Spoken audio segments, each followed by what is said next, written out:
you DTFF?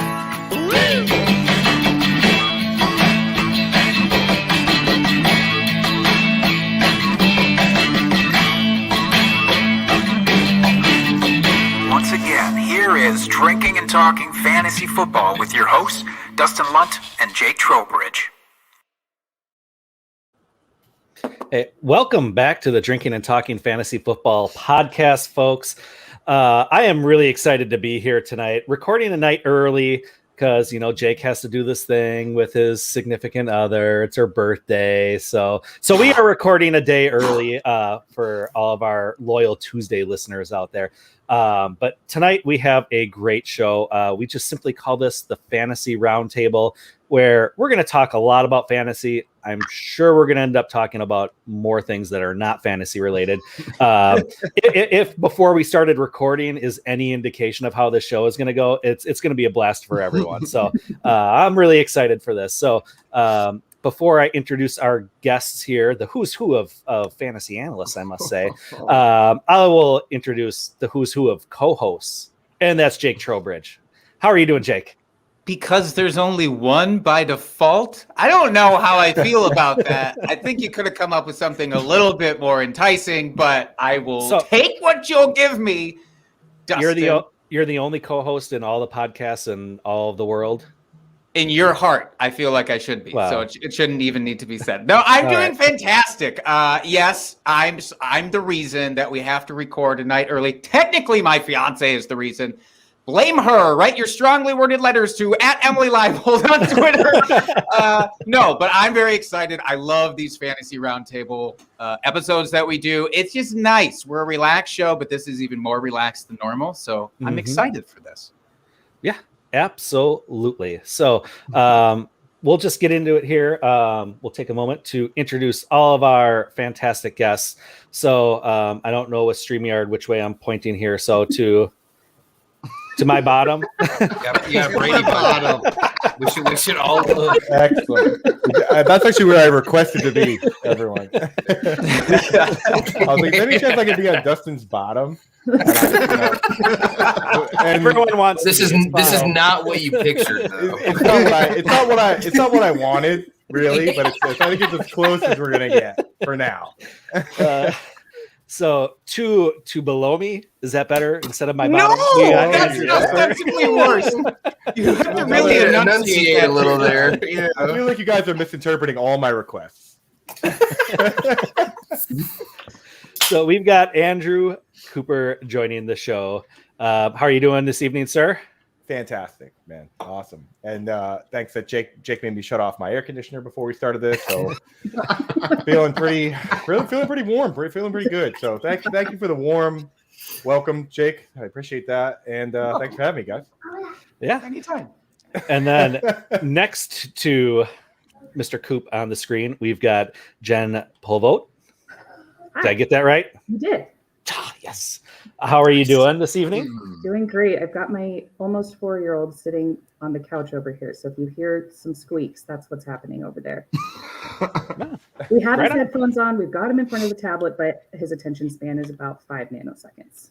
So we're doing our best. Well, it's about the same as mine, so that's good. You might have better analysis than anybody else on this show, quite frankly. So we might need to check in a little later. Yes, absolutely. And then next to Jen on the screen, we've got Teddy. How are you doing, sir? Doing well. I see that Jen's getting some shout outs and picked up in the comments, and I don't know where my significant other is to help out and even it out. But, we'll see what happens. If something pops up, click it twice. We'll see what happens. And then in the top right corner, we've got Simon. And I'll butcher your last name. With as many times that we talked about it in the pre-show, I know I'll butcher it, so I am just not even going to try. My apologies. It's just pronounced G. You were so close. You almost nailed it. That's how people get it right. Thank you guys for having me on. I'm excited to be here. And Jake, you made Andrew turn off his air conditioning, but why'd you make me turn my hot water off 5 days ago to be on this show? I've just been taking cold showers for a week. I'm waiting for the reveal, why I've been doing that, but it hasn't come yet. The reveal is post show. That's a new air conditioning. There's a certain level of mental fortitude that I expect out of everybody on this show. And I just wanted to make sure that you were at that bar. That's all. Thank you. That was your fear. You have a good show, you get your hot water back. And then also joining us this evening, having some internet issues, Randall Kennedy. So as soon as he pops on, we'll welcome him in and join us. So before we get into it, those of you that have seen our show and know what we're about, we like to drink on our show, whether it's cocktails, beer, wine, or the non-alcoholic version. It doesn't matter to us, as long as you have something in your hand during the show. So Jake, why don't you tell us about this very special drink you got for us this week? Yes, very special, meaning the last of the things in my refrigerator. It is a Viva Spritz. It's a peach mango hard seltzer. So all of you people who like, real seltzers and things, this is not that. This is like the off-brand version from the local grocery store here. I think it's fine, Dustin, isn't it? It's fine. It's fine. I mean, considering it's the bottom shelf, I don't know what's worse than Walmart brand of spritzers. It's bad. That's so I mean, considering it's that, it's fine. Quick Trip. Sure, it's the Quick Trip version of seltzers, so it's fine. $1.99 for a 12-pack. How about that? Bro, and that says it all. They're going to reach out to the show and see if they can pay you guys not to sponsor that ever again. They're going to be like, hey, we will actually pay you guys not to bring our drinks up ever again, if you could. All right, so we'll go around the room here real quick. We'll go reverse order of the introductions here. Simon, what you got? I've got a Good Vibrations Lemon Ginger Rattler today that I picked up in Austin last weekend and didn't finish them. It's pretty good. It's fine. How's that for the drinks we have so far? The can is more fun. The can's more fun than the liquid inside of it is my only complaint here. Each word in that title kept getting cooler. Do I have to go next? Yes, you do have to go next. Following that up is a Vizzy Hard Lemonade. The strawberry lemonade kind. And I feel like drinking Mike's Hard in high school is what brought me here today. Fair. There's a theme growing amongst all of these drinks, by the way, so far. Everything's very fruity and very light. So can you keep this going for us, Jen? Finally, a real brand. Okay. And you're fancy with your. Oh, nice. All right. At least we're both drinking bourbon and beer here. That's nice, Jeff. Yeah. I thought you were about to whip out a stout down there, like all these fruity beers, and then. Just to one up Simon. My beer is actually called a Lightsaber Charizard Power Rangers touchdown toss. No, it's the beer I'm drinking is called Wrench by Industrial Arts. Just some beer out of out of New York. Yeah, it's pretty solid. And I'm also drinking bourbon like Jen. I'm drinking Old Forester 1920. So cheers to just Jen, and nobody else. Yeah. Wow. Fine. I would expect cheers as much to you again, Viva Spritz. And you didn't let me finish. Now cheers. Cheers to my other fruity friends with their fruity drinks. Cheers to that. You know what? Turn your air conditioner back on. I'm tired of this. I'm tired of hearing you very well. A different person. It's like a gremlin situation, and I don't like it. I'm sorry. At least now that it's pitch black out, the guy shut his leaf blower off. So the noise situation's a little better over here. Oh, thank goodness. All right. Well, normally we have our favorite segment of Drunk Trade of the Week, but we decided to forego that this week, figuring we'll probably hear some pretty good trades later on in the show here from our guests. So we're going to forego that just so we can get down into it and have a lot of fun. But Jake, before we do that, would you mind doing a quick word from our sponsor? I would love to. This week's episode of DTFF is brought to you by Poor Richard's Farm. 100% grass-fed beef snack sticks from European beef cattle raised here in Wisconsin. They have all natural ingredients, no fillers, no preservatives. vacuum sealed products that are delightful with every variety. You can try the barbecue hickory, the teriyaki maple, the Tex-Mex mesquite, our favorite. They're all made with real hardwood chips, and they are seriously the best beef sticks we've ever had. I'll be placing a follow-up order here very soon for more. And if you want to do that, go over to poorrichardsfarm.com. Put in the promo code DTFF at checkout, get 5% off of your order, and enjoy free shipping when you buy 3 or more packs of these. And you should buy like 20. So that's a steal. Bro, you definitely need to. Can I actually share a recent beef jerky related story very quickly? I don't know. Is it from a competitive brand? Because then you cannot. They should remain nameless if so. Yeah. So I like beef jerky, and my girlfriend has never liked it. She wouldn't even try it. And then just the other day, I was eating it, and I was like, "You got to try this. It's kind of like the spare ribs you get from a Chinese restaurant." And that all of a sudden turned her mind over, and she was like, "I will try this." And now she eats my beef jerky. So don't ever tell them that. Kids, but if you do, and your girlfriend's stealing your beef jerky, use Poor Richards promo code DTF. And might I recommend for her the teriyaki maple flavor? By the way, just throwing it out as a suggestion. Jake, did I read that all correctly? That you meticulously typed up for me to say to that? I was just kidding. You nailed every line. No, that's a real story. That's a real story. We have a beef jerky shortage here. So I'm gonna have to get some Poor Richards. Order from Poor Richards Farm. They will not steal you wrong. That could be a slogan if they want to have it. All right, Dustin, do you want to kick this off? Steer you wrong. That was beautiful. I don't know how we can do any better than what we've done already here. Jeez. I feel like we've already beef jerky. All right, so we're just going to go round the room here. Hey, there's Randall. Hey, Randall. What's up? Hey! He made it. Welcome on the show. So I traveled back in time to prevent Sarah Connor's murder and to buy myself new fantasy equipment.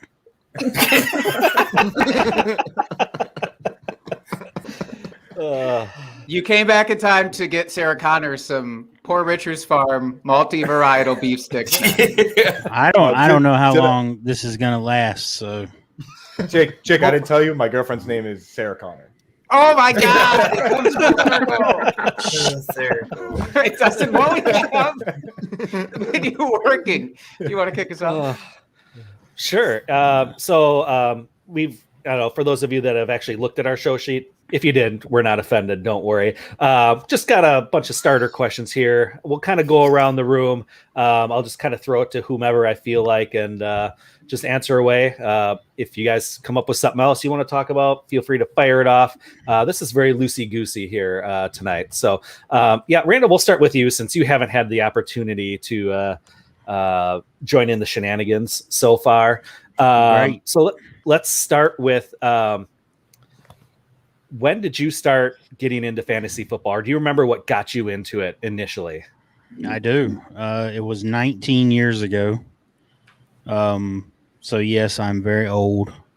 It was 19 years ago, and I was fresh out of college, and I started work at a company. And there was another gentleman there who was the same age as me. And we met, and he said, "Hey, do you play fantasy football?" And I said, "What is that?" And the rest is history. And one thing led to another, and we're here. And he introduced me to the world of fantasy football, which I knew nothing about. Up to that point, I only watched 49er games and cheered for 49er players and had no idea this thing existed. And then he said, "Hey, you know what? You should join this message board." And I joined the Fantasy Sharks message board way back in 2004. And, man, I've been playing fantasy football ever since. Eventually it got to the point where home leagues weren't competitive enough and wanted to venture out and play with other people. And so here I am. Yes, home leagues are not competitive enough. It's not like I've never won our home league or anything like that. This could be your year, Jake. It could happen. God damn it, Dustin. It's gotta happen. I mean, you obviously have to beat me in the championship to do that. So good luck, but yeah, it could happen. Get out of here. Jen, how about you? Nate brought me into it. My husband, Nate. That was, I think, 2009. So what, 12 or 13 years ago. And I had no idea what I was doing. I was like, okay, I'll do that. And it was through his work at T-Mobile, where he worked at the time. And this is going to answer a question later, but I got very, very drunk. And I have no idea how I even drafted my team. But I did pretty well. My first pick was Ocho Cinco, and that was a really good year for him. Right on. Now play. Oh, yeah. Yeah. I feel like that maybe should be my solution then. Is that what you're saying? Is that I should just drink to the point that I don't remember what I'm doing and then click all the buttons? Yeah, exactly. Yeah, you're talking about drunk trades. You're way too far. You gotta get drunk quicker. Drunk earlier in the process. I think the guy who took Gronk in the third round of our home league draft yesterday was probably doing that exact same strategy. So, hey, if it can work for him, he's a 3-time champion, so he's doing something right. Yeah, that's right. Wow.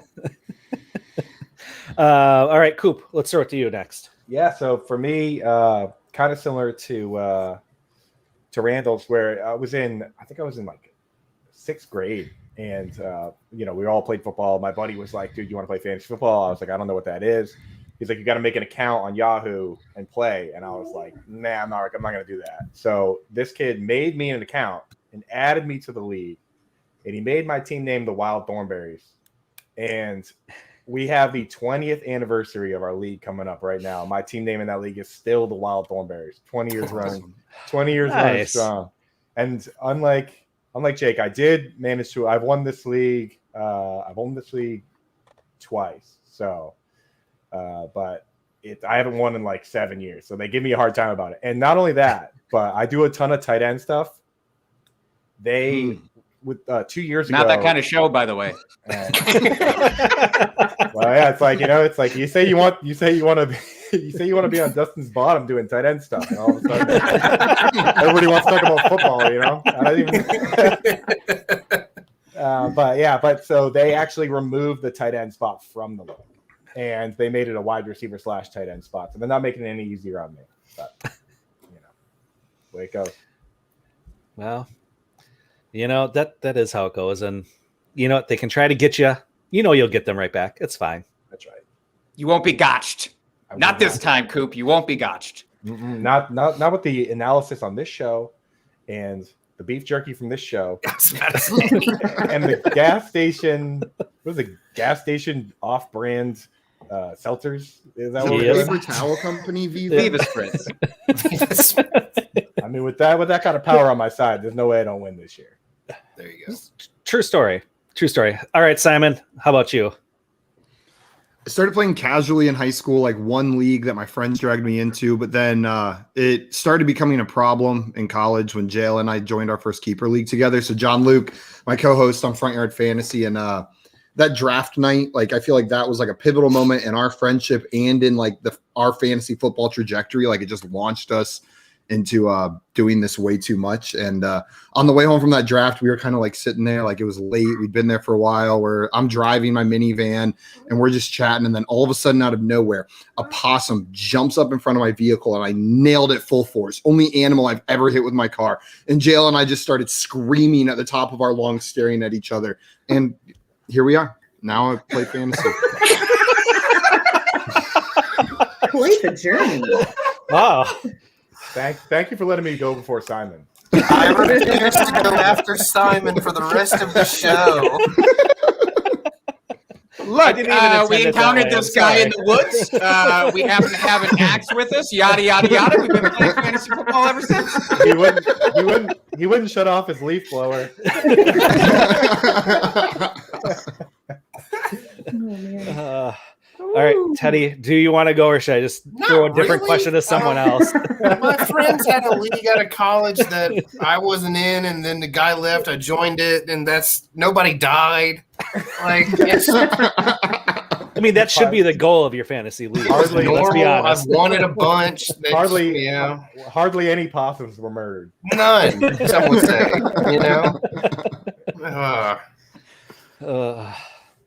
And I don't know, Jake, we don't need to talk about ours because, we've talked about it enough on the show here. Yeah, it's stupid. I drafted Amir Abdullah my first time playing fantasy football, and I've regretted playing ever since. Awful. I mean, I think the only takeaway we need to talk about with our home league here, Jake, is that you have not won yet. So that's really the important thing to focus on. Yeah, that's fair. I'm relatively new in terms of people in this league. I do want to be clear about that. I will self-deprecate, but not to the point of self-defecating, Dustin. And that's, I think, a reference that worked perfectly in that instance. Well, okay, let's do this transition. My first year of fantasy football, I was terrible. Like I said, I drafted Amir Abdullah. Dustin, I don't know if you remember who you ended up taking with your first year. I'm going to guess it was hopefully as bad to make me feel better. But does anybody remember their first year? And does anybody remember it to the point where, like, I wish I would have known this, like this one thing? Like, Simon, when you first started playing, if you could give that person some advice, what would that look like? Don't draft Andrew Luck in the first round of a keeper league. He's not going to play for very long. This was in college, like 2015 or something. That first keeper league I was in. No, but for real, don't draft Andrew Luck in the first round. That's all I got. Where's Randall's time machine when you need it, dude? Don't get it. Teddy, Watch out for have that you? damn possum. Yeah, possums aside, which I think is a piece of advice we can all take to heart. Teddy, is there a piece of advice you would give your former self there? Yeah, I feel okay going after Simon on that one. So when my first league, I don't know if it was my first pick, but when I joined that home league, I had the 12th pick, so it was 12 or 13, so it was one of those two. And I took Jimmy Graham, and he balled out, and I won the league my first year. And then the next year, I came in, I was like, I have to take a tight end early. Took a tight end. I can't remember who it was. It was not someone named Travis Kelce. And he absolutely busted. So I would say the strategy you have one year does not automatically apply to the next. No copy and pasting from year to year. I appreciate that. Jen, do you have anything for you, especially for Andrew Luck? Do you have anything for first year self that you'd like to say? Yeah, set the beer down, woman. God, stop. That's fair. It's just like a half sober draft. I'm guessing. I think from what I remember, I was playing pool maybe with my brother and his girlfriend at the time. And then I was like, Nate, give me the keys to the car. He was like, I will not do that. And I'm like, I have to go to sleep. And I fell asleep in the back of the Suburban downtown Denver. Not safe, man. Yeah, sounds like this piece of advice goes a little bit beyond fantasy football for your first year. Okay, we need to have Simon and Jen and then the rest of us in a different section. Stop putting me near them. This is like playing Cards Against Humanity when you know you have shit cards in front of you and you're just waiting for everybody else's awesome responses to pop out. Coop, do you have a Cards Against Humanity worthy answer for this one? I know that mine wouldn't win, but I got to play my cards anyway. So I actually think I went back and looked at my my first team, and I had 3 kickers on it, including shout out Alindo Mare, who is pretty solid this year. But what I would say though to anybody starting in a new fantasy league is that in reality, like talk about Teddy with his work. Randall with his work friends and stuff, like you just don't want to look stupid if you don't know what you're doing. And the fastest way to do that is to draft guys multiple rounds above ADP, right? So for me, like reach for guys if you want, but don't take guys well ahead of when you could get them later. You know what I mean? So do your best to look at the way it goes, and don't go and take Gronk in the 3rd round or whatever it is when you know you can get him in probably like the 5th or 6th round. Like, so if anyone's looking for real advice from the show, which at this point you probably shouldn't be, I just want to tag that onto don't hit possums, don't sleep in your car in Denver, and try to at least stay reasonably close to ADP so you don't look dumb. I'm very disappointed that I checked out and didn't hear the rest of that possum story. What was the significance of the possum? Like, based on your accent, I heard we hit a possum. We hit a possum, and then we played fantasy football. You got That's it. actually exactly how it went. That was it. You didn't miss much. You literally just missed me going. That's all that happened. Randall, don't worry. You can listen to that entire story again on the rebroadcast, playing live on YouTube after we are done with this. But did you now? So for your first year self playing fantasy football, Randall, what would be the one piece of advice that you'd want to give that guy? So I thought about this when I read your show sheet, and I wrote down, don't be a homer, right? So when we all started playing fantasy football, we all wanted to pick guys from our own team. I'm sure we all did that when we very first started. And that made me think about why we were a homer, right? So when I first started playing, it was in 2002. Like, we just had our 19th draft yesterday. So in 2002, we didn't have close to the amount of information available to us that we do now. So my advice would have been to seek out information, to better educate yourself so that you don't pick Kevin Barlow in round 1. A little bit of research going into that, or maybe a lot of bit of research going into that. Yeah, I think that would have helped me too, for sure. Dustin, do you have any worldly advice for former Dustin? For former is basically do the opposite of what I did initially when drafting, because it was awful. I didn't even sniff placing anywhere for the first few years because I had no frigging clue what I was doing and just drafting out of my ass. Just looking at the ESPN top 200 sheet that they put out every year and just be like, okay, I know that guy. That works. Pick him up. So it's actually doing a little bit of research and actually knowing a little bit about players and situations. I mean, you don't have to get so in depth, like we tend to here in the fantasy community, but it's just like, is the guy coming off an injury from the previous year?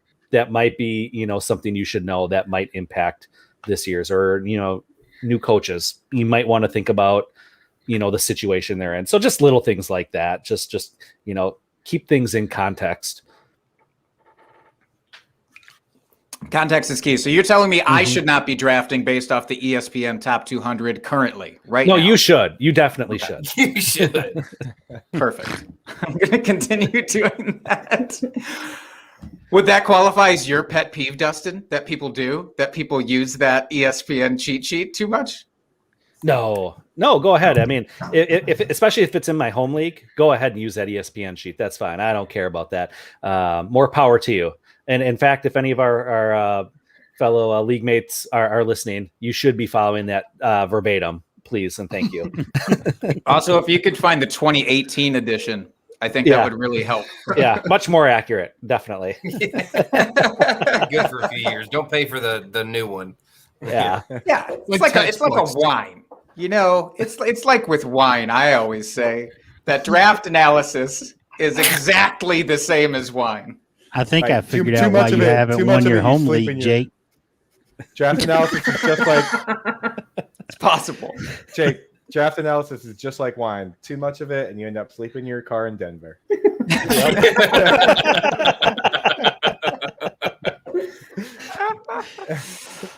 Oh, I love it. All right. Yeah. So since Jake introduced pet peeves, why don't we talk about that next? Teddy, I'm going to start with you. Just so we can start high and I can set the bar low and all y'all can bring it home.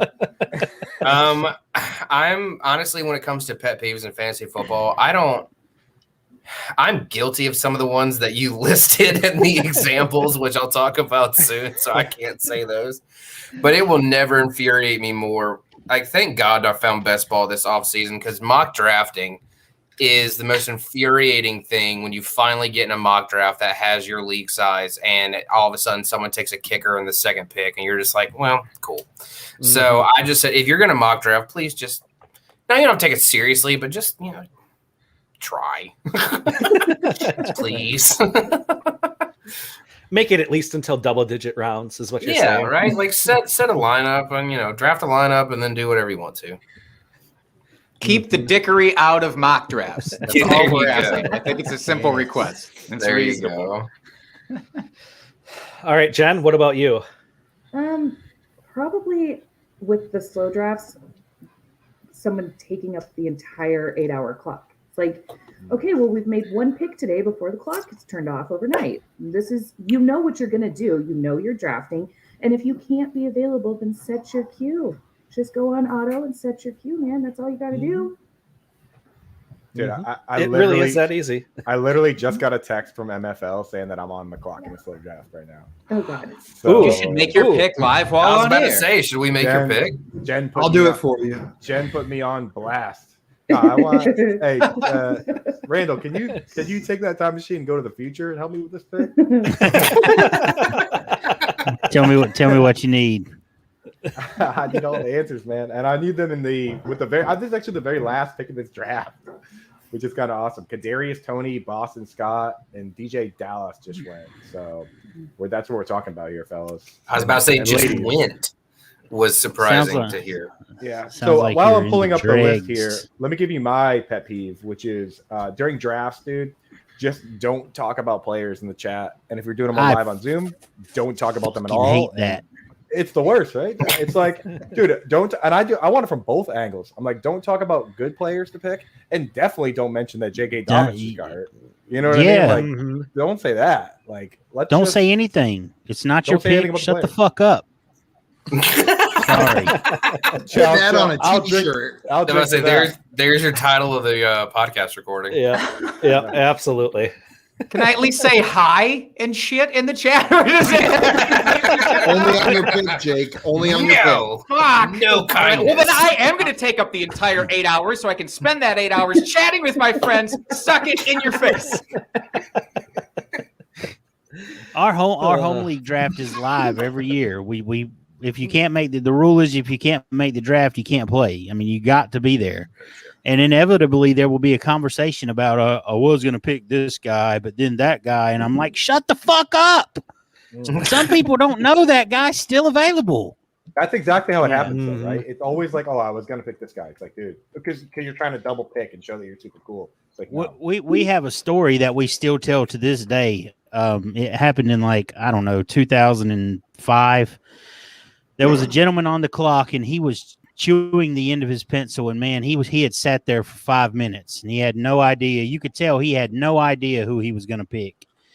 And the guy to his left, Russ said, just blurted out, I can't believe Randy Moss is still available. And as soon as he said that, Larry went, I'll take Randy Moss. And we were like, God damn it, Russ. Shut up.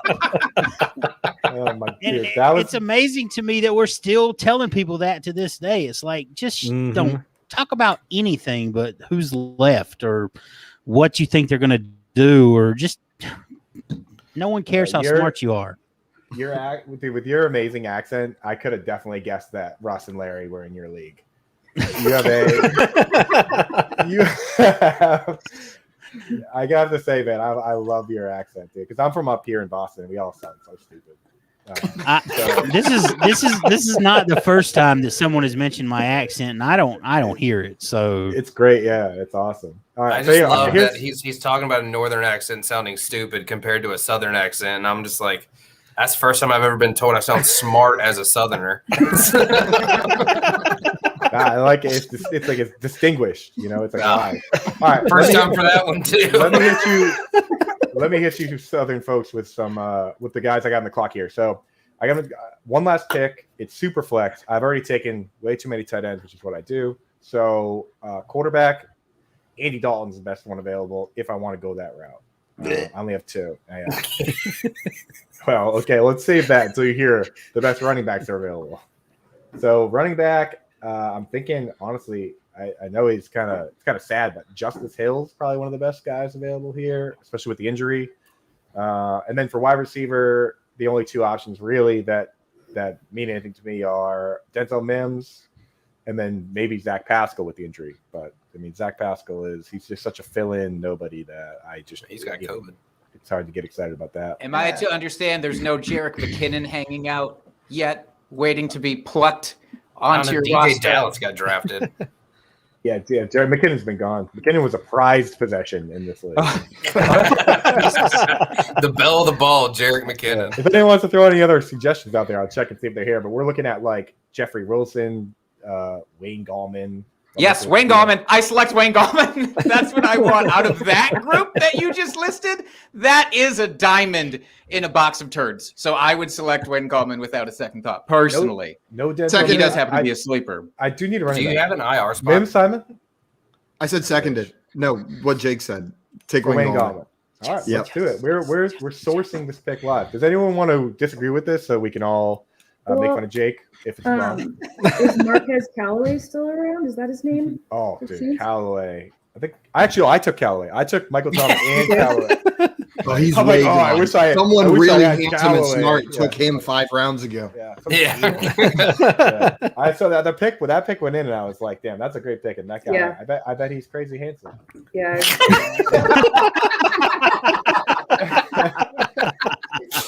I bet he's crazy.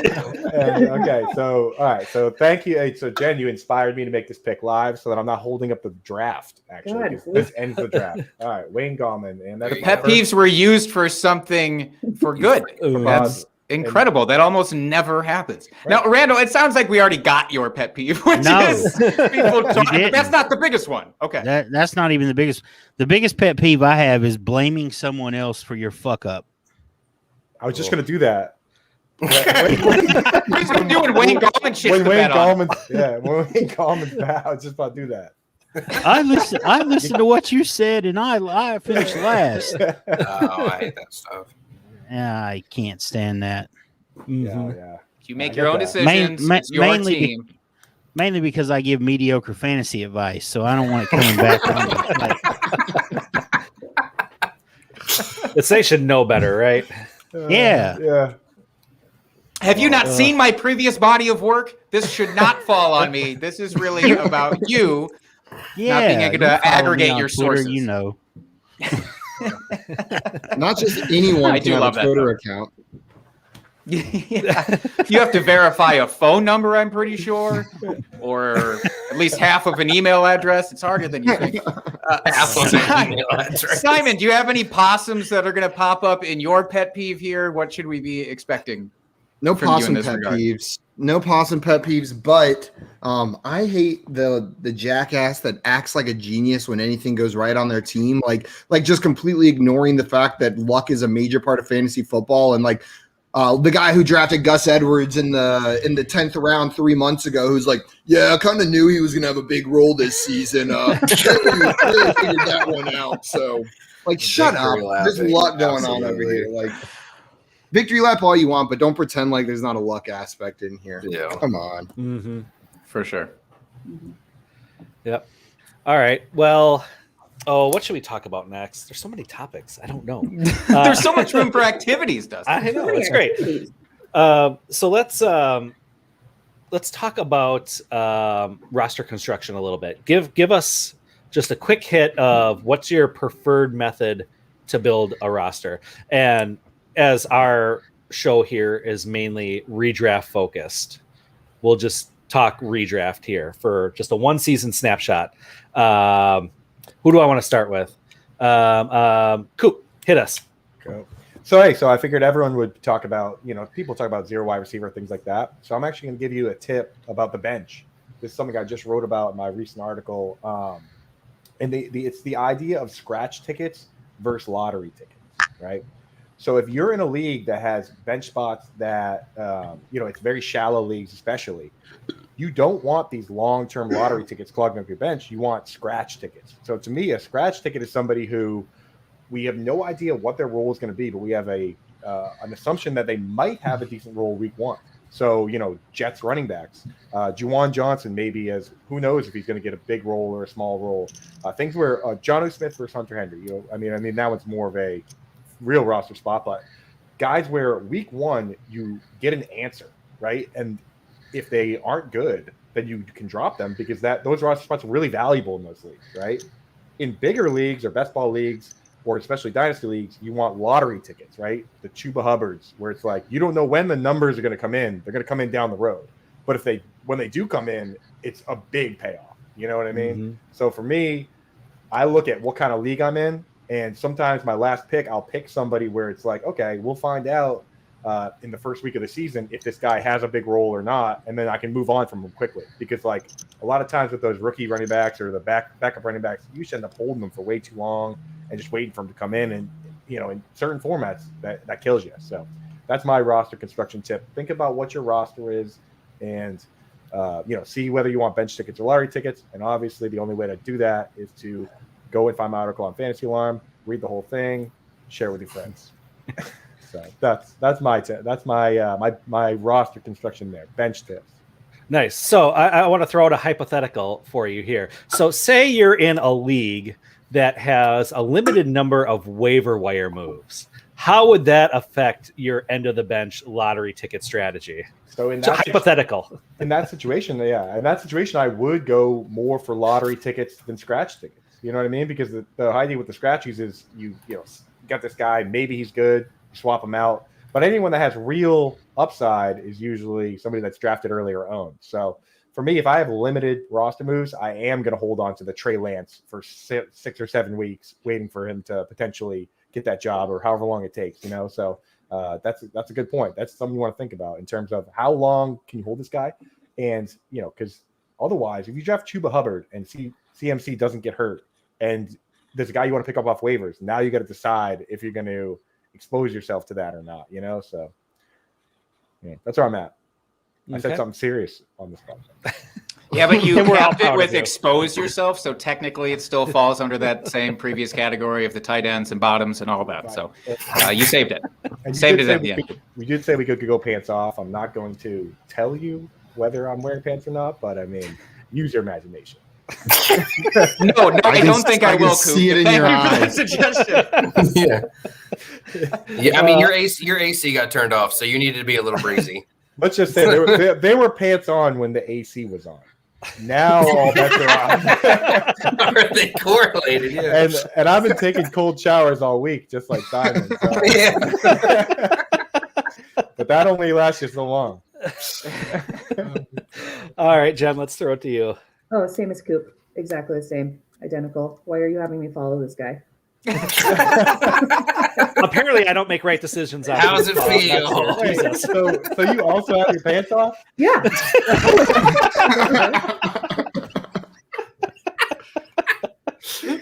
Ridiculous. Well, now we got a podcast. Yeah. Now it's a party.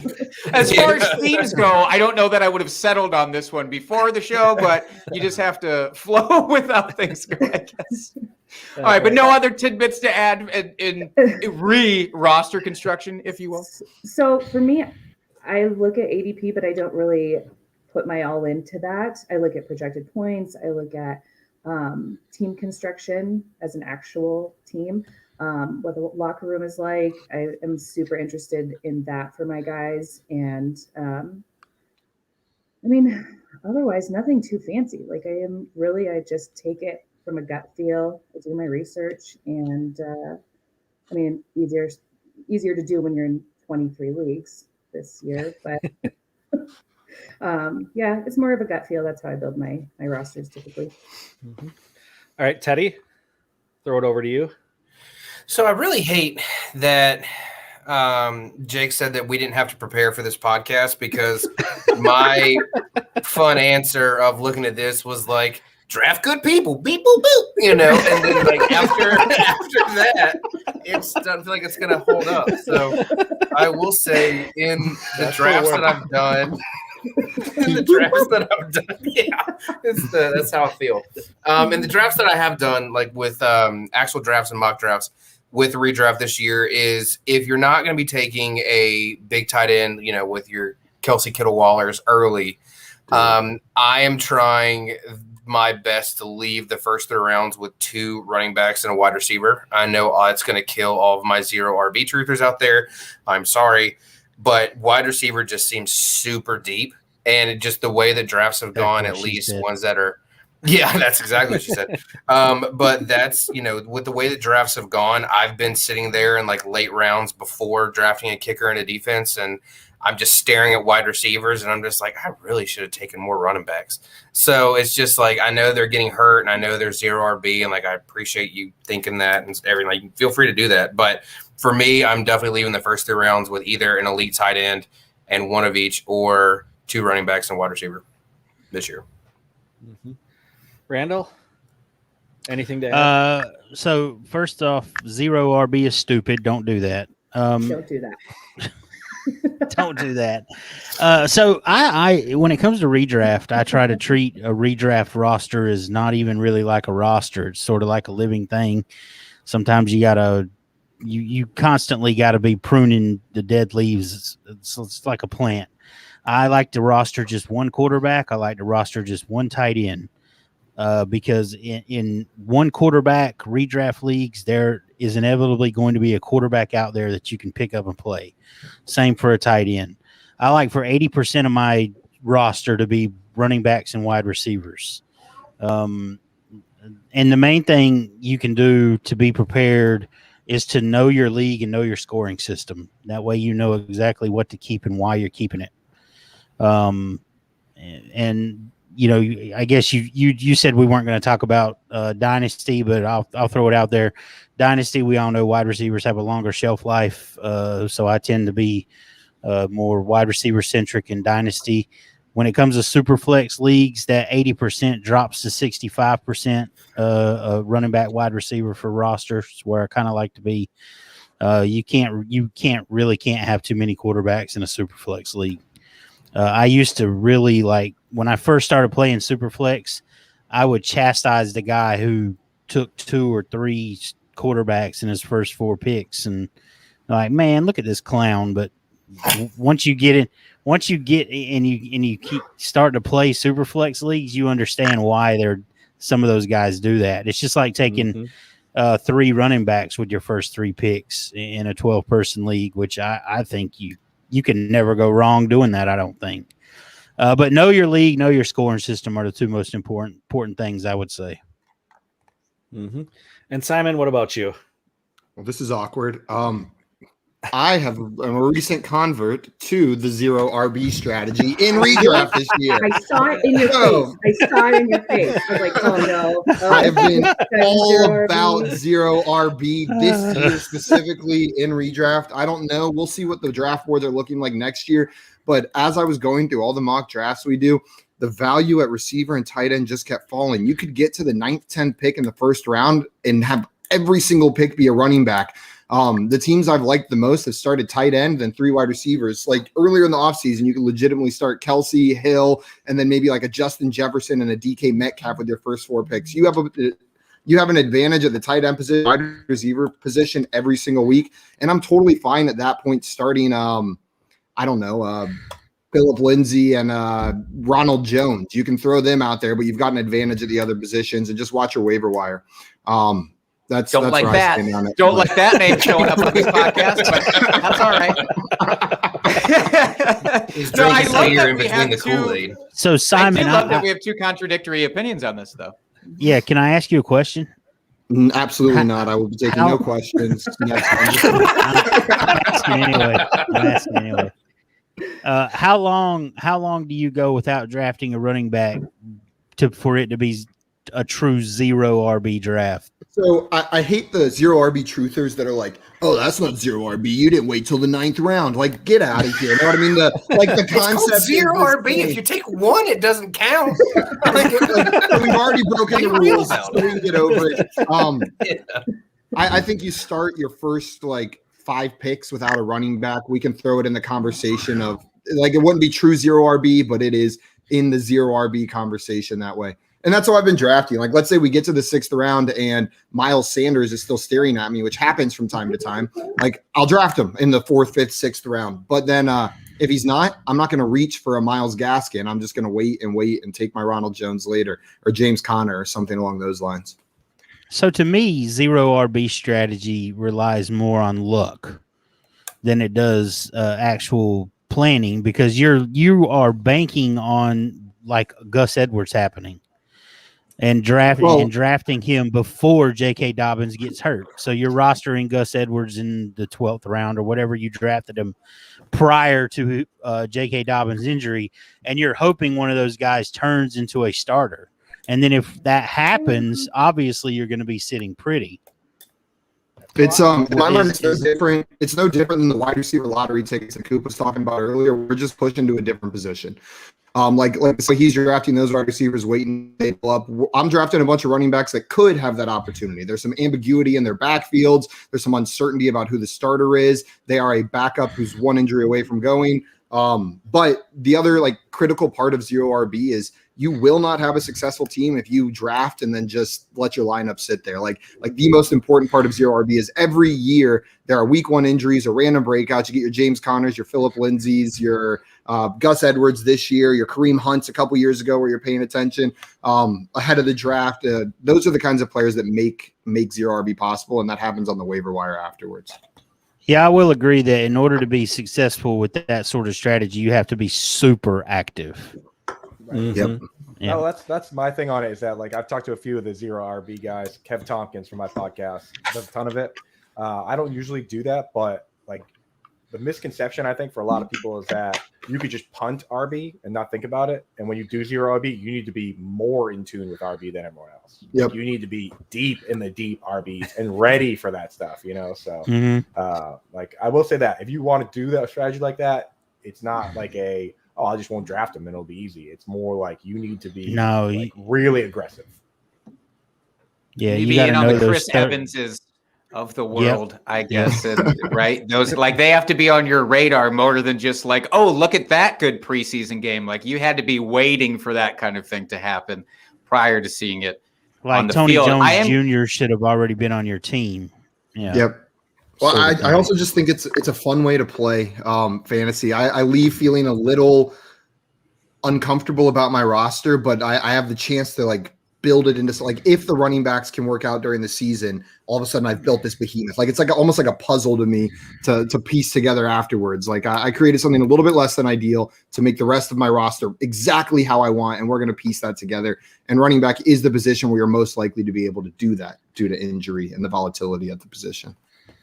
That is pretty interesting. And I think that actually leads pretty well into this question, if I may here, Dustin. I'm curious because now it sounds like we have two different ideas, obviously, on zero RB, but I do think that plays into this question of, is it more important to have the strongest starting lineup, or is it more important to have that really deep bench? I mean, for yourself, Simon, I don't want to put words into your mouth, but I'm gonna. It sounds like maybe you would be more in tune with having that best depth, at least at running back, for the potential that one of them hits.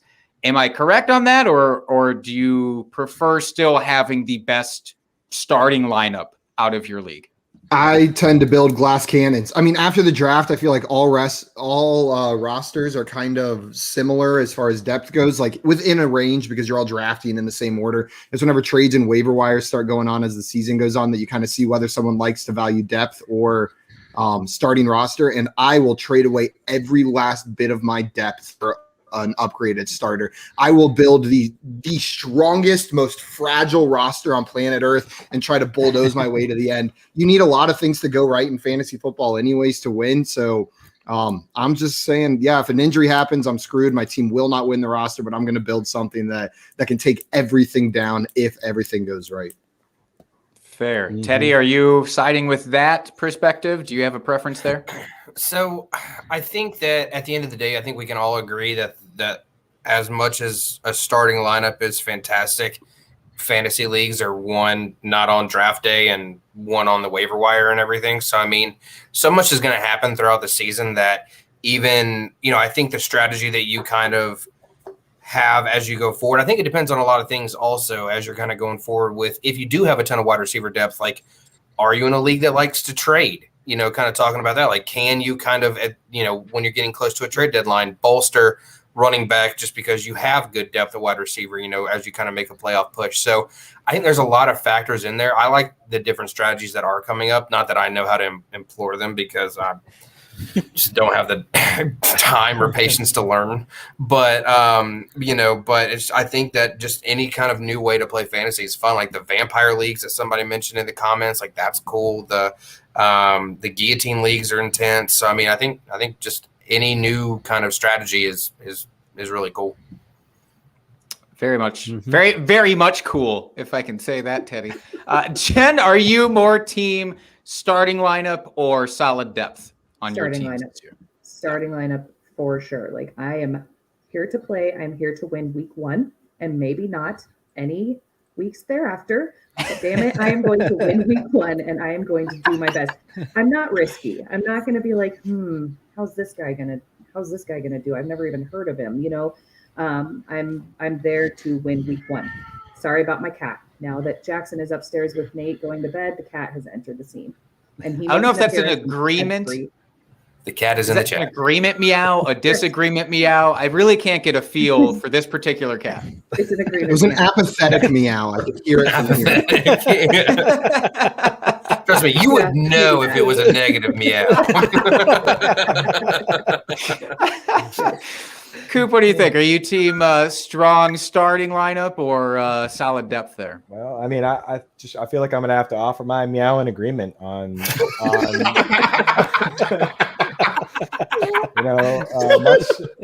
much like Simon. I just can't offer an apathetic meow when it comes to the starting lineup. I'm willing to trade everybody to make my starting team, my lineup better, because I believe in my ability to find these guys on waivers. You know what I mean? I believe in my ability, and that's why I'm a big scratch ticket guy, because I'm looking for guys to drop. That's what I want. I want the roster spots. To me, at a certain degree of these leagues, the roster spot becomes more important than the player itself, like a lot of times, right? So for me, like I'm always willing to do 2-for-1s. Like if I'm getting the best player back in a 2-for-1, I do it like every time. I'll make my opponent better. I don't care, because in my opinion, I'm gonna be able to find those guys. You know what I mean? And to a certain degree, that's probably why I play like the Ricky Bobby of fantasy football here. It's like there's some first place trophies and there's a lot of last place trophies, but it's like that's just the way I roll. So. It's better than a bunch of 5th place trophies. Let's be honest. You know why? Because if you have a 5th place trophy in your house for some reason, that's not real, and you clearly made that out of whatever junk was in your closet, and that's weird. Randall, are you team starting lineup or deep bench there? So I guess it would depend on your league. Someone mentioned earlier, are you in an active trade league? Are you in a blind bidding league for waivers, or does it go to or is the waiver order determined by reverse order of league standing, which my redraft league still is to this day, and they refuse to vote on changing it. Like, I can't get them to understand that it would be more to their benefit to go to a blind bidding system. Like, they can't comprehend it. So, I tend to be a little more risk averse. I try to keep my depth until I'm to the point where I know I'm going to make the playoffs and I don't think I'll need it any longer. And then I try to make those last couple of trades to kind of bolster my starting lineup. So I try to keep my depth until a certain point because I don't want to take myself out of it. And fantasy football is about risk aversion. And to me, it's very risky to trade away all your depth right from the jump. And then you're chasing your tail for the rest of the season. Can it work? Sure. I mean, any strategy can work. And I said don't do 0 RB, but that was more, I was being more facetious than anything. There are plenty of ways to win this.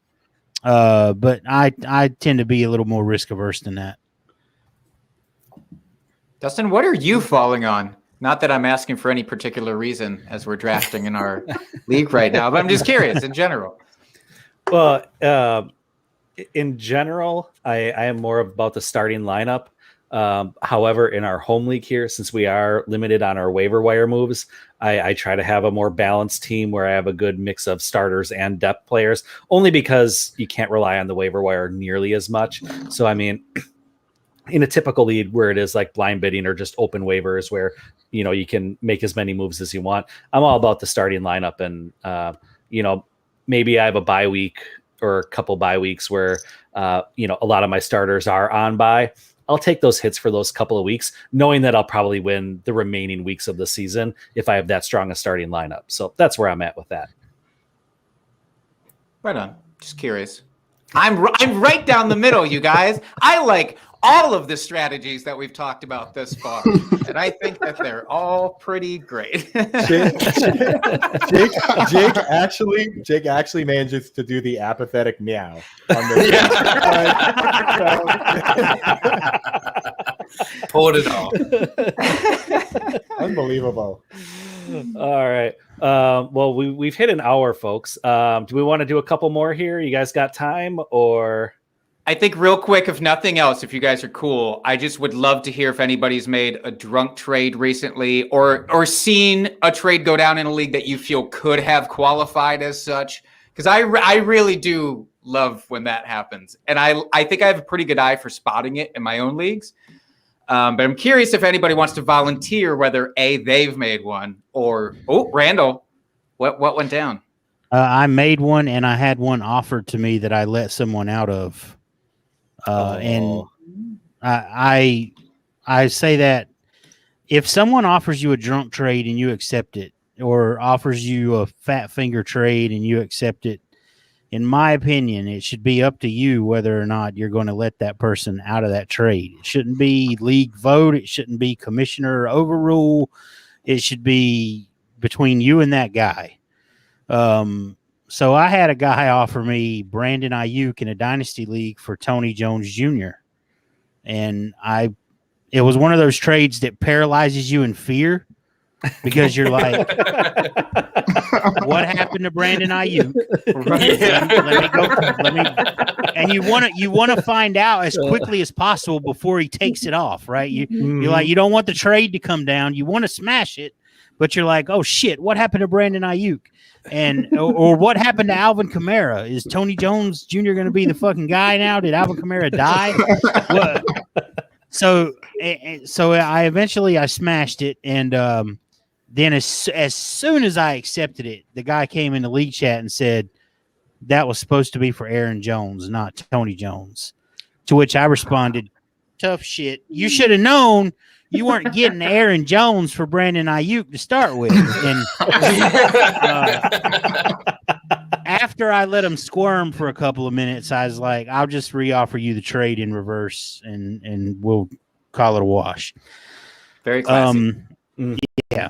So and I actually did a drunk trade last year. This was a really bad trade. Like this is a trade that still keeps me up at night. And paralyzes me in fear of opossums and falling asleep in my car. And I was in a low spot. I was in a real low spot for a quarterback, and I had my boy talking up Dwayne Haskins, and I was like, man, that guy sucks. And I was a little bit drunk, and I offered a trade, and it got accepted. And as soon as it was accepted, I immediately regretted it. But I traded away Derrick Henry for Kareem Hunt and Dwayne Haskins in a Superflex league. Oof. And yeah, it's bad. It's awful. It's terrible. I told you earlier I give mediocre fantasy advice. It's bad, man. It's still like that team still hasn't recovered. It's really bad. I wanted to orphan it, but I didn't. the trade history for Derrick Henry in my main dynasty league is the saddest thing in the world to look at. My co-host Josh at one point traded Derrick Henry and a 3rd round pick for Willie Snead in 2019. Oh. And then the player he traded him to proceeded to trade Derrick Henry, Austin Hooper, and Kenyon Drake for Andrew Luck and Alshon Jeffrey. So those are all the trades involving Derrick Henry in my main. I'm still stuck on Willie fucking Snead. How Willie Snead does he show up in a trade, let alone a trade of that caliber, is beyond me. We're talking about This was in October of 2018. We're talking about a really great run blocker here. Real quick, I don't want to dominate this segment, but I got a real quick story. This is more towards you have to let people make the trades that they want to make. This is a story that proves that rule. So I offered a trade to a gentleman in our league where I traded Devontae Adams before he ever broke out. Like he was just a young pup. And I traded him Devontae Adams for the number 1 rookie pick, which was going to be Leonard Fournette that year. And we had 2 people get so mad at how unfair that trade was for the guy that I gave Devontae Adams to that they quit our fantasy league. Okay. Wow. And here we are years later. That trade worked out so much better for that guy than it did for me. Like let people trade exponentially better. So you have to let people make the trades that they want to make. Absolutely. Never veto. Never veto. Unless it's like egregious something. I had 2 in my league that I drafted earlier that got vetoed today. One of them's apparently newer to fantasy. One of them was trading away Adam Thielen and Saquon for James White, Josh Jacobs, and Justin Jefferson. That got vetoed because the new guy. That's the best way for him to learn. Yeah, that's what I said. And then they same teams offered Saquon and A.J. Brown for DeAndre Hopkins and Josh Jacobs, and that got vetoed. Why? That is a perfectly reasonable trade to just let go through. I approved both. Yeah, they thought that he was getting taken advantage of, and I was like, let him. Maybe he's a huge, Josh Jacobs fan. I don't know. That is wild. Also, maybe he respects DeAndre Hopkins the way that we all should be respecting DeAndre Hopkins. Just going to come up with that. But any other experiences, exposure to drunk trades or having made one recently? Yeah. Okay. I just want your thoughts on this one. Okay. I send Robbie Anderson, Eckler, and Amon St. Ra. I receive Raheem Mostert, Leonard Floyd, Kenny Golladay, Brevin Jordan, I don't even know who this is. Aziz Ajularbi? Anyone? The comedian Aziz Ansari? This is a IDP league. Don't do that trade! Oh no! Run away from it! That's the guy did the Giants take that guy in IDP? Okay, yes, he's the Giants. Yes. Okay. And a 2022 first round, a 2022 third round, a 2022 fifth round, a 2023 third round, and a 2024 first round. That trade is hurting my brain. Is this all the same trade still going? Yeah, so oh my lord! Wow, you have to get a new iPhone just to see the entire thing. Like, what in the world? I rejected that straight up because I was like, I wouldn't even read that. Because it's like for like eight draft picks and a fucking tennis player. This is too long. I don't like it. Yeah, I was like, you don't get Bjorn Borg and Andre Agassi. And... yeah, that's wild, man. Yeah, so that's my favorite so far. My favorite ever trade offer. I would reject that and immediately send, hey, I'm really happy for you, or sorry that happened. I don't know. Whatever you just said with that trade. I was like, I'm sorry, you're not getting Eckler for me, no matter how many picks you throw my way, because I have 0 running backs right now. So get out of here, mister. That's way too long. You're trying to confuse me, and you think that, I don't know, is it because I'm a girl? You think that you're confusing me, or that is a pet peeve of mine, by the way, is when people throw so much into a trade hoping to just get your brain all fucking confused. It's like, all right, I don't need to have to write this out long form like a math equation in order to accept or deny a trade. Like, can you just we don't need to just swap teams, basically. Like, that's what this fucking trade is doing. I do hate that. Swap teams. Like that scene in the league where it was the giant whiteboard and all the lines, and they were like, we just need to all realign. No. That's a trade that I would reject and then send a message and say, "Oh man, I didn't mean to reject that. Can you put it back up there?" Because I was still thinking about it. That's so mean. And then once they put it back up there, immediately reject it again. The subtle fuck you. That's the kind of spite I can get behind for sure. Let me finish this off with a really, really smart. That's trade. Southern hospitality. Yeah. There you go. So Finishing us off from finish the us off. I think bottom of if you guys have any, tight end. if you guys have any beers left, will you guys entertain me in this one? Take a sip every time that you think that I did something stupid during this one trade, a 1-for-1 player trade. Yeah, that's a good start, Dustin.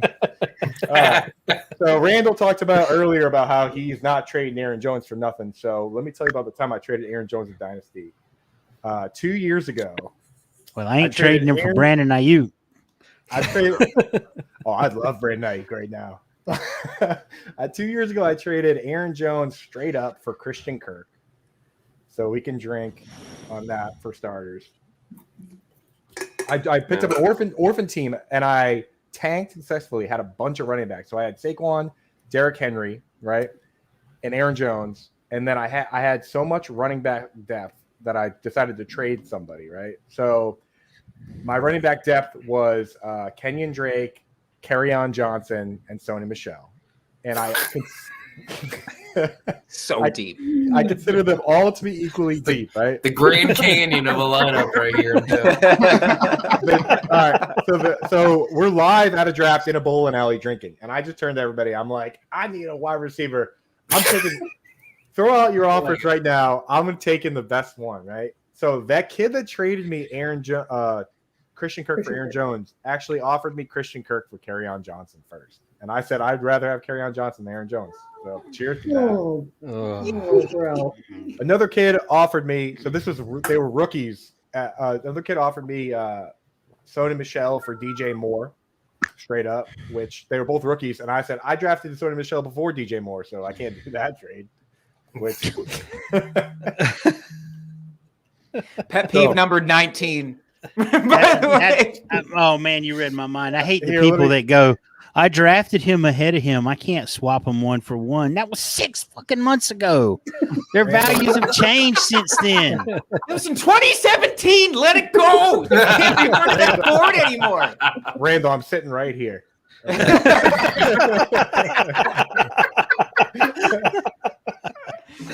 And okay, let me finish this off with the final cherry on top is that I lost to this kid in the championship this year in that Dynasty League with him starting Aaron Jones and Christian Kirk on my bench. Because if it isn't the consequences of your own actions coming back to stare you in the face. Not again. Rough. That is rough, man. So yeah, that's the thing is, and this is, I guess my advice on that is I committed to trading a running back before I even knew what the trade was. I was like, let's drink some beers, and by the end of the night, a running back from my team will be on your team for wide receiver, and that's what we ended up with. So, at least you committed. Yeah, okay. It's really smart. The silver lining you picked out of that story, Dustin. It's something at least. I keep offering him the trade back, and it's no matter how many defensive players and tennis players I put in there, he's not sending them back. You should just tell him that you want to. Yeah, you should just tell him you can trade Kerryon for Aaron Jones straight up now, because that was the value that they had back then. So you should hold to that value. Every time I offer that trade, he just sends back an apathetic meow.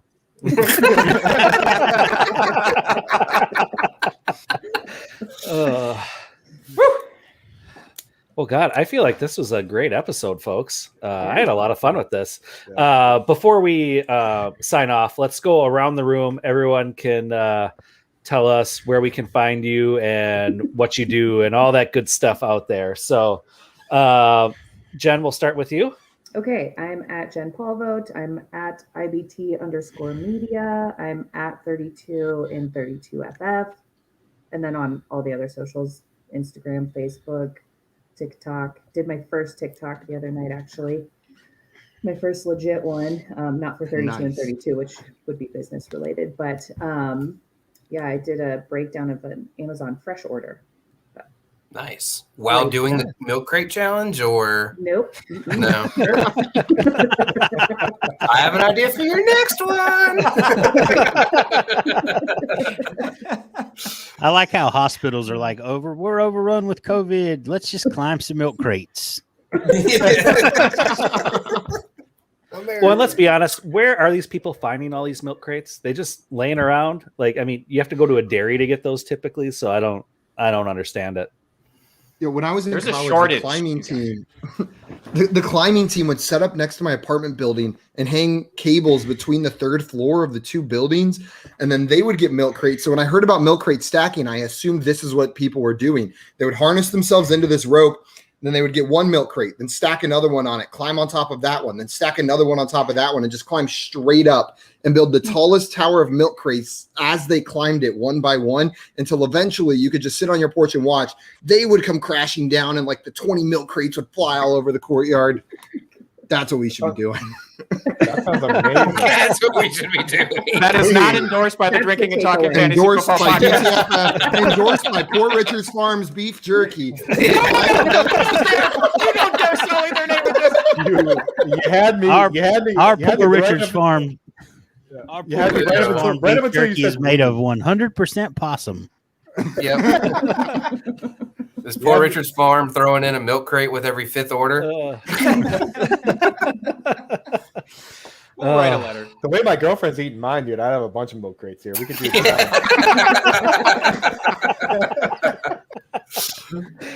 All right, Teddy, why don't you go next here? Always, man. Right after everybody does great. Okay, fair enough. I figure yeah, I better at least end the show like that anyway. That's fair. Yeah, at least we're consistent. You know, consistency is key. You can find me at Teddy Ricketson. I made it super easy, just first and last name. Lead writer over at Ball Blast and writing for Fantasy and Frames, where I also help to co-host our Fourth and Frames podcast that airs on Wednesdays. Right on. And Randall? You can find me at FF_Terminator. I'm on Twitter. I'm on TikTok. I host the Red Zone Football Podcast. You can find it wherever you download your podcast, iTunes, Spotify, Google Podcasts. And we usually record on Tuesday nights and try to have it out a couple of days afterwards. And we're doing shows. So, yeah, it's fun stuff. Right on. Simon, throw it over to you. Absolutely. You can find me on Twitter at FYF Simon. I'm the co-host of the Fantasy Football Game Show, and we are live Monday through Friday at 3 p.m. Eastern Time on our YouTube and Twitch channels. You can find those at Front Yard Fantasy as both. And then on Fridays at 6 p.m. Eastern Time, you can find the whole Front Yard Fantasy crew on the FanDuel Twitch channel. That's twitch.tv/FanDuel, playing some more games. So check us out Monday through Friday at 3 p.m. or Fridays at 6 p.m. All right. And then Coop. All right, so when I'm not climbing milk crates and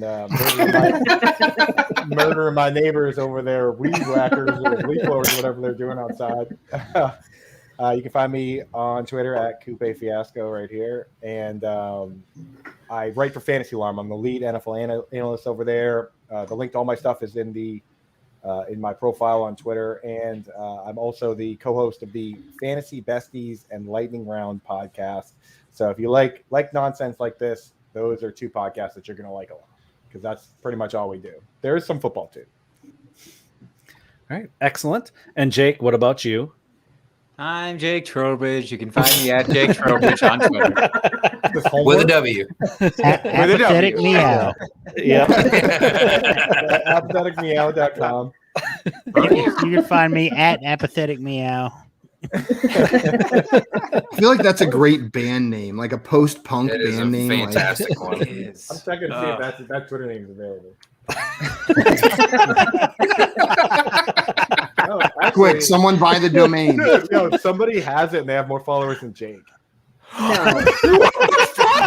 Nah, I'm kidding. Someone does have it though, and they have 2 followers. I'm on their page right now. They're about to have 3. I'll tell you that. Dude, and their picture is nothing short of amazing. Please, everyone, forget everything I just said about fantasy or whatever. What's happening in this Please picture? go and follow Apathetic Meow, at the Apathetic Meow General.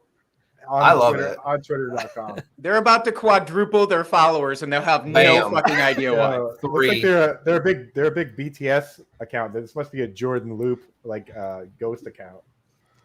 The URL is available as well for $12 a year. So Jake, if you want apatheticmeow.com, it's all yours. 1, 2, 3, The- 4, the 5. We can picture- split it for $2 a pop.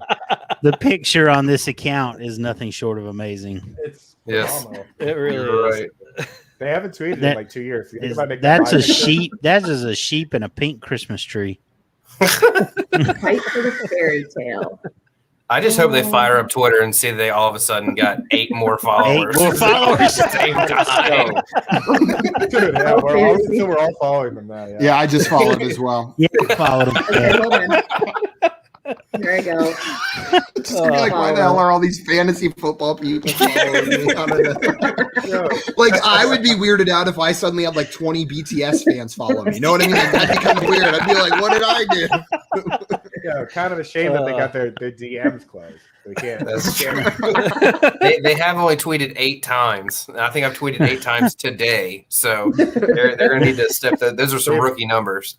I think our goal should just to get this trending on Twitter, so it's one of the trends, and it all starts right here. There you go. They've tweeted 8 times, but they've tweeted 9 times about BTS. Good. The Love Yourself tour. That's a positive message. So that's Yeah. fine. True that. Well, you know what? I don't know a better spot to end this podcast than on that, because that is amazing. I think everyone else here has signed off. You can find our podcast at Drinking Fantasy, and you can find me at FF Dusty Dog. And until next week, folks, keep drinking and talking fantasy football. Cheers, FFers.